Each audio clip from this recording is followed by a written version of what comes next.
Et aujourd'hui, Alice, on reçoit François-Xavier Lafin. Et oui, exactement. Merci d'être là, François-Xavier Lafin. Je ne suis plus toute seule autour de cette table. Merci pour l'invitation. Alors, vous êtes donc responsable de l'organisation de l'Argent Trail et de son association. Pour celles et ceux qui nous écoutent et qui découvrent l'Argent Trail, est-ce que vous pouvez nous en faire une brève présentation, s'il vous plaît? Oui, alors en quelques mots, c'est la 7e édition de l'Argent Trail. C'est 3 courses, 2 courses en individuel, une course qui fait 27 km avec 1700 mètres de dénivelé positif et une course de 14 km en individuel qui fait 900 mètres de dénivelé. Et puis un format un peu particulier parce qu'on est très proche et très lié avec le ski nordique, qui est un format en relais où le premier concurrent fait la boucle de 14 km et donne le relais à son coéquipier qui fait la boucle de 13 km pour finir les 27. D'accord. Et pour le moment, combien de coureurs sont inscrits? Alors, on a depuis l'origine décidé que la course devait répondre à certains critères. Donc, on sait qu'on aura jamais plus de 500 concurrents au départ. Et c'est une volonté pour plusieurs raisons. D'abord parce qu'il faut que les concurrents retrouvent l'esprit trail. Et le trail, si on est à la queue leu, c'est plus un esprit trail. Il faut que les bénévoles prennent du bon temps parce que c'est vraiment nécessaire, qu'ils passent une bonne journée, c'est un de nos objectifs également. Donc si les courses sont trop longues ou il y a trop de concurrents, on fatigue un peu tout le monde et on perd les bénévoles à la longue.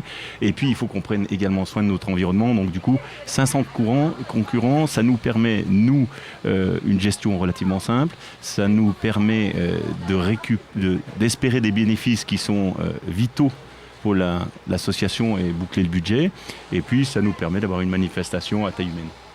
Et les 500 coureurs, vous les avez d'ores et déjà pour cette édition de dimanche, c'est ça? Alors, c'est dimanche, le départ sera à 9h. Aujourd'hui, on doit être à 467 inscrits.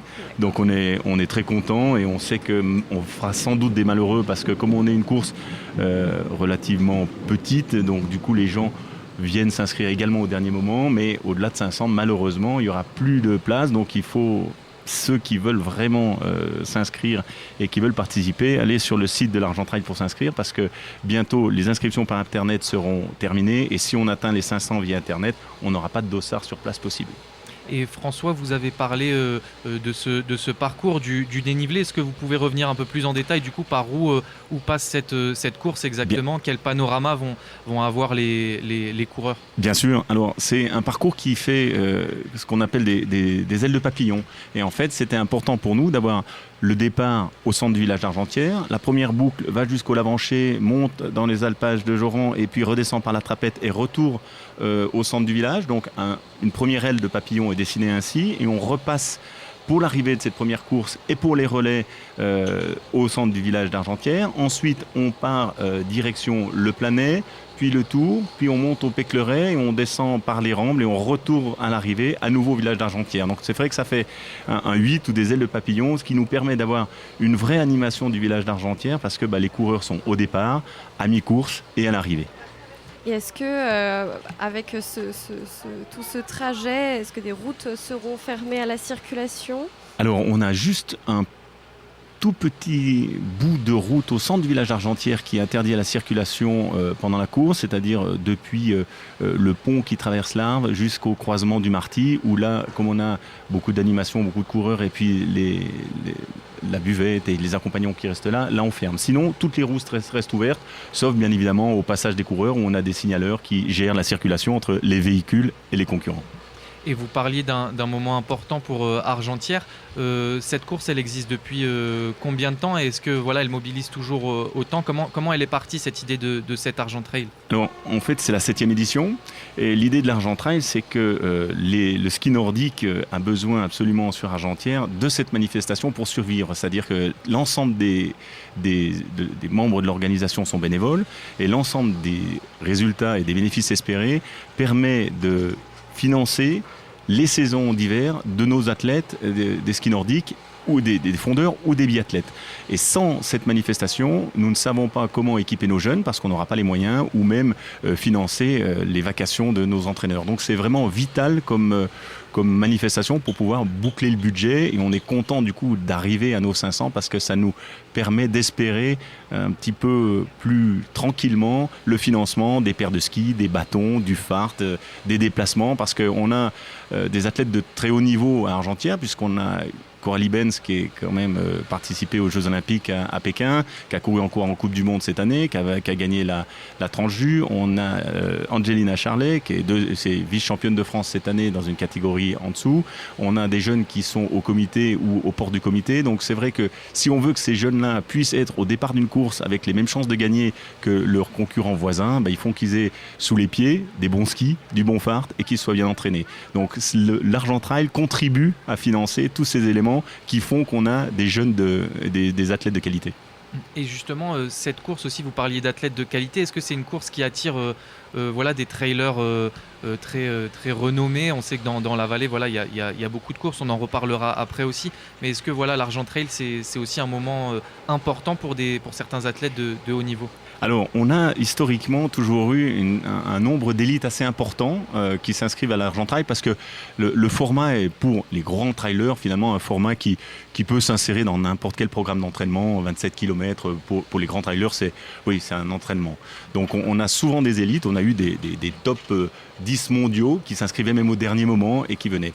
Cette année, on essaye de donner une connotation encore plus ski nordique à l'Argent Trail pour essayer de trouver quelque chose d'un peu différent de tous les trails qui peuvent exister dans la vallée ou ailleurs.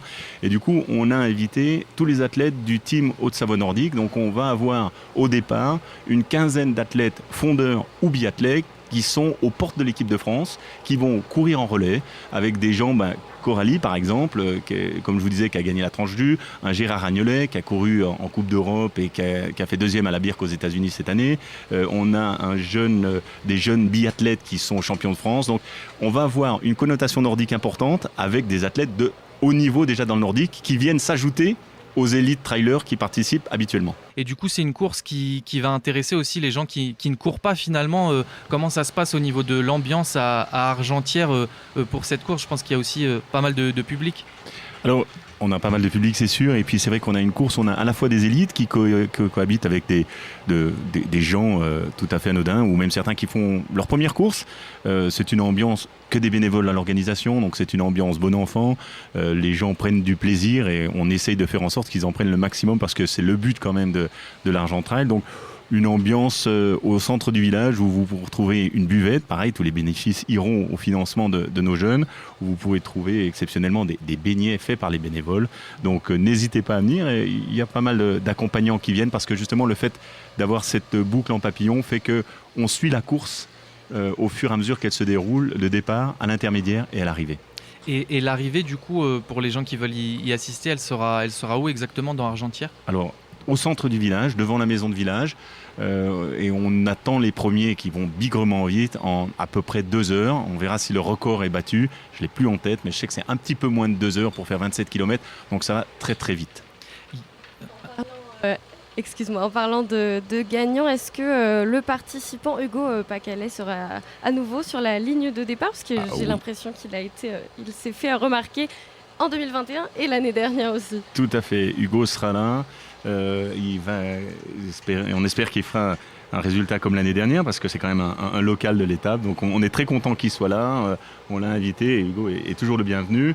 Et puis on aura d'autres concurrents qui ont déjà fait plusieurs fois deuxième et qui viennent pour soit battre leur corps, soit essayer de gagner. Donc c'est intéressant pour l'élite. Mais comme je disais, l'important, c'est aussi tous ces gens qui participent et qui prennent du plaisir sur cette course parce que le parcours, quand on arrive au bout à la moitié de la deuxième boucle et qu'on sort au Pécleret, qu'on a toute la vallée de Chamonix devant nous, c'est vraiment joli.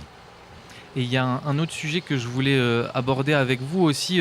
On s'est rendu, la Radio des Ours, à la réunion publique qu'organisait l'UTMB il y a une semaine pour faire un reportage dessus. C'est une course qui fait beaucoup parler dans la vallée, que ce soit en positif ou parfois en négatif en termes d'engorgement de la vallée, de bruit, de nuisances, etc.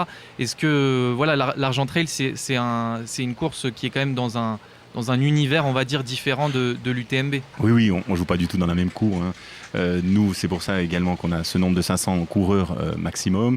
On est dans de petits villages, on n'a que des bénévoles qui organisent, donc c'est vrai que c'est une manifestation où une partie du village s'est appropriée la manifestation et on revoit, et ce qui est super sympathique pour l'organisation, on a plusieurs générations. Des fois, on a les grands-parents qui sont là à un poste, et puis on a les enfants qui sont au club, qui vont distribuer les sandwichs. Donc c'est vrai que on n'est pas du tout dans la même cour, nous on est vraiment des amateurs et des artisans par rapport à quelque chose de très professionnel et d'international par rapport à l'UTMB. Et justement, vous pensez que ça peut cohabiter deux courses comme ça, ou justement que c'est nécessaire d'avoir toujours ces courses proches, on va dire, des villages, proches des gens, des associations, pour faire vivre finalement ce trail, ce sport dans la vallée?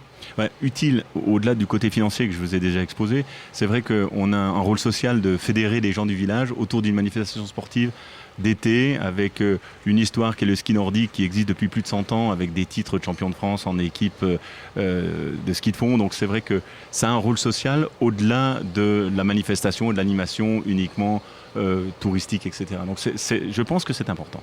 Donc là, pas de crainte à avoir pour les habitants de la vallée sur le col des montées fermées, etc. Il n'y aura pas de ça pour l'Argent Trail. Alors on s'inspire également des améliorations qu'apportent les autres courses. Donc nous, depuis le départ, on oriente l'ensemble des concurrents et des accompagnants à stationner sur le parking des Grands Montets et puis à venir à pied jusqu'au centre du village. C'est 800 mètres. On est dans un paysage de montagne. Les gens qui viennent chez nous, normalement, sont à même de marcher jusqu'à 800 mètres, même les accompagnants. Donc du coup, on essaye de faire en sorte que le stationnement ne soit pas un problème, que l'arrivée jusqu'à Argentière soit facile. Cette année, on a décalé d'une demi-heure le départ de façon à ce qu'on ait des gens qui ne viennent pas et le samedi et le dimanche, ou en tout cas plus de personnes qui puissent venir le dimanche retirer leur dossard, parce que avant on partait un peu plus tôt, donc ils venaient le samedi puis le dimanche. Donc c'est des petites améliorations qu'on apporte pour faire attention également à la vie locale. Et puis, on essaye d'informer, on l'a fait hier soir, on distribue un petit flyer dans toutes les boîtes aux lettres des habitations qui longent le parcours, de façon à les prévenir qu'il y aura peut-être un désagrément, mais que ça arrive qu'une fois et que le but est louable puisque c'est pour les jeunes d'Argentière. Est-ce que vous pouvez rappeler peut-être l'heure de départ pour les spectateurs? Alors l'heure de départ, c'est 9h le départ cette année, donc c'est un beau départ avec une musique particulière, et puis après on attend les premiers au passage intermédiaire 1 heure après le départ, et puis l'arrivée, les tout premiers du 27 km 2 heures après. Ça a toujours été en matinée cette course? Oui. Toujours. En fait, c'est aussi pour des questions de sécurité. Donc, c'est vrai que si tout d'un coup, on s'apercevait que des coureurs manquent à l'appel à l'arrivée, en arrivant pour les derniers, entre 14h30 et 15h, ça nous laisse le temps, ce n'est jamais arrivé, on ne souhaite pas que ça arrive, de pouvoir organiser des secours si on devait aller chercher un concurrent qu'on a perdu dans la montagne, ce qu'il faut prévoir et organiser. Et par rapport aux chaleurs qui sont annoncées de toute façon tout l'été, comment vous prévoyez de vous adapter? Alors sur la course, on a plutôt beaucoup de ravitaux, puisqu'on a un ravito après quelques kilomètres au Lavancher. Celui-là, il est optionnel et on le met que quand il y a des grosses chaleurs, et du coup, il sera en place cette année, où on a un ravito léger, c'est que de l'eau et du coca. Après, on a un ravito à Joran, on a un ravito à mi-course, on a un ravito au Pécleret, et enfin à l'arrivée. Donc du coup... ceux qui vraiment profitent des ravitaux, ils finissent bientôt plus gros qu'au départ, donc c'est rare sur les courses où on prend du poids plutôt qu'en perdre. Et moi j'avais encore une dernière question, c'est sur le nombre de coureurs. Vous avez dit 467 qui sont inscrits pour l'instant. Oui. Est-ce que du coup il y a toujours la place pour quelques inscriptions Jusqu'à 500. Jusqu'à 500, on aura de la place. Jusqu'à 500, est-ce qu'il doit y avoir des prérequis, des tests, ou c'est vraiment libre? Le seul prérequis auquel il faut répondre, c'est qu'il faut avoir un certificat médical qui autorise à la course en compétition, ou bien une licence Fédération Française d'Athlétisme ou une licence Fédération Française de Triathlon. Et là, on peut s'inscrire sans difficulté. Justement, comment s'inscrire dès maintenant? Alors, pour s'inscrire, vous allez soit sur le site www.argenttrail.com, et là vous irez sur l'onglet inscription, soit directement sur le site de elchrono.com, qui est le prestataire qui nous organise le chronométrage de l'Argent Trail, et qui est un partenaire par ailleurs. Mais le plus facile, c'est d'aller sur argenttrail.com. Et puis, il n'y aurait pas d'Argent Trail non plus, et je tiens aussi à souligner, sans nos partenaires. Et c'est vrai que sans les partenaires qui nous suivent depuis le début, comme l'Office du tourisme de la communauté de communes, ou bien Eli Hansen cette année qui nous fait tous les podiums, et d'autres comme Evian. Cette année, on a Evian qui nous donne l'eau pour tous les ravitaux, ou Super U qui nous aide pour les ravitaux. Sans tous ces partenaires, et il y en a bien d'autres, parce que la grande majorité des commerçants d'Argentière font partie également des partenaires, on ne pourrait pas organiser l'Argent Trail comme on le fait. Donc, merci.